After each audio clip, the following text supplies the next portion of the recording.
Hi everyone, welcome to Bookshelf Chronicles. Today, I will be interviewing Mrs. Kate Sullivan, the author of the book Nimue, Freeing Merlin, which I recently reviewed.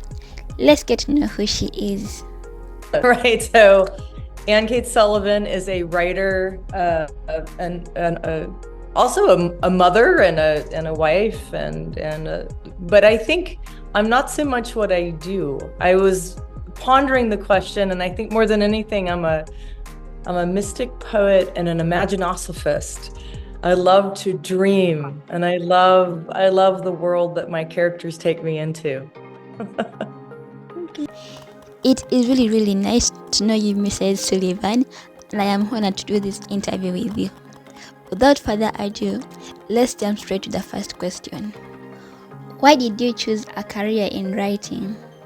My dad was a writer, and so I grew up going to his plays and his happenings that he did, and I would want to stay home from school and write instead of anything else.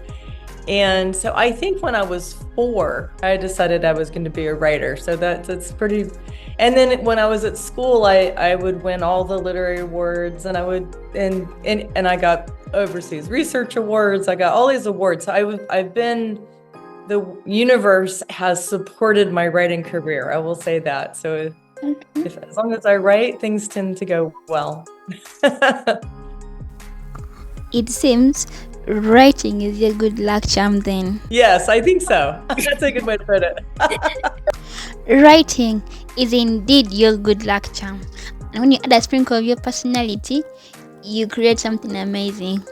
Alright, let's jump straight to the next question. Describe the purpose of your book, Nimue, Freeing Merlin, and what inspired you to write it.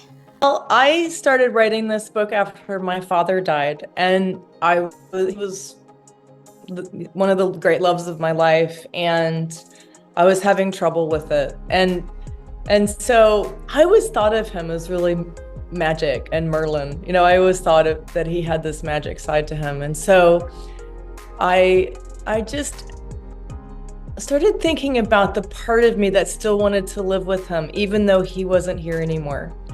And so Nimue is a sort of divided character. She has this part that's really light, and she has this part that's really dark. And even mythologically, when you read her stories, sometimes she's like this light fairy, and sometimes she's this evil sorceress. And I'm like, well, how do you put those together?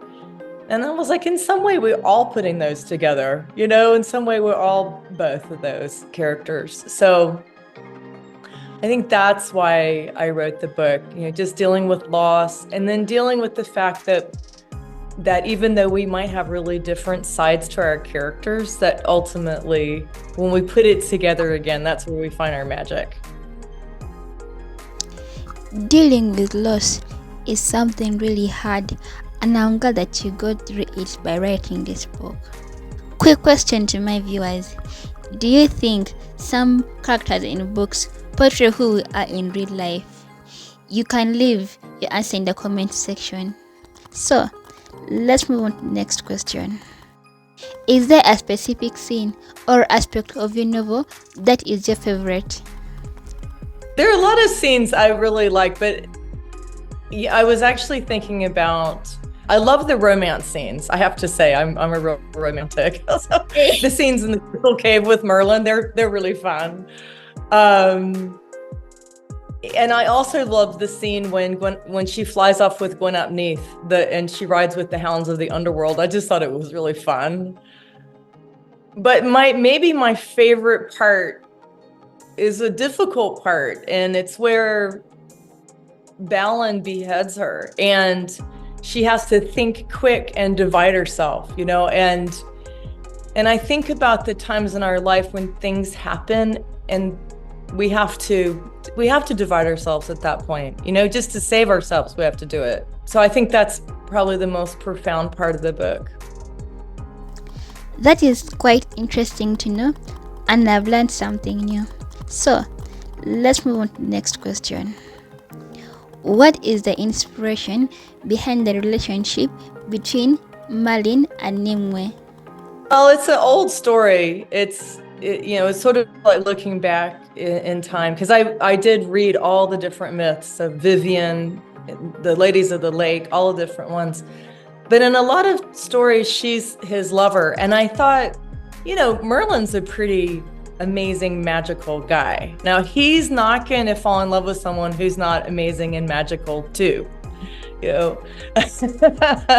So, and I never really bought the story that she was after him for his power. I was like, no, she loved him. She totally loved him. So I took a completely different track with it, a much more ancient, so the track that goes more with the fairy grail women who love their fairy grail men. Yeah. If Nimue freeing Merlin was adapted into a movie or a TV series, which actors would you consider playing the roles of Nimue, Morgan, and Merlin? I was thinking about that. Okay, so this is my wildest fantasy, of course. I mean, I'm sure somebody like Meryl Streep or Amber Heard could do just like this wild Morgan in her green dress. I think she could have that sort of edgy quality. Yeah. So I was really thinking about Nimue, and I'm like, you need somebody really exotic for Nimue. And I had this odd thought. I'm not sure if she would be right, but I was like, how about Meghan Markle? Just kind of because she has walked both worlds. Maybe more Nina, but maybe she's not Nimue, but maybe more Nina. And then let's see, who else? I made a list over here. I also thought of, Angela Barrett, I thought of too. So, which could be interesting. So I don't know. I couldn't quite pin Nimue, but I was like, I think she'd need to be exotic and be able to appear normal, but also have this really magical side too. Yeah. And then Merlin, I'm like, well, of course, everybody loves Timothée Chalamet, but I'm not, and I said older fellow, I'm not quite sure, but I bet Johnny Depp would do a good job. Johnny Depp from Pirates of the Caribbean to Merlin. Okay. Yeah, because he could do all kinds of wild stuff. It's funny too. My sister's an actress. Her name is Shalyn Cates, and I was imagining her as Nimue, which would be a totally different thing because she's tiny with reddish blonde hair. And you could also go that direction too, where it's just like she's edgy. She's really like very fairy. Anyway, it could be fun. I'd love to see it as a movie. That is an interesting choice of actors, and I'll definitely root for Amber Heard and Johnny Depp.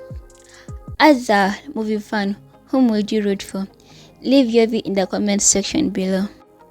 Surprisingly, that was our last question. However, there are also some books that Bertha has written, and she will tell you more about them. Thanks for having me here.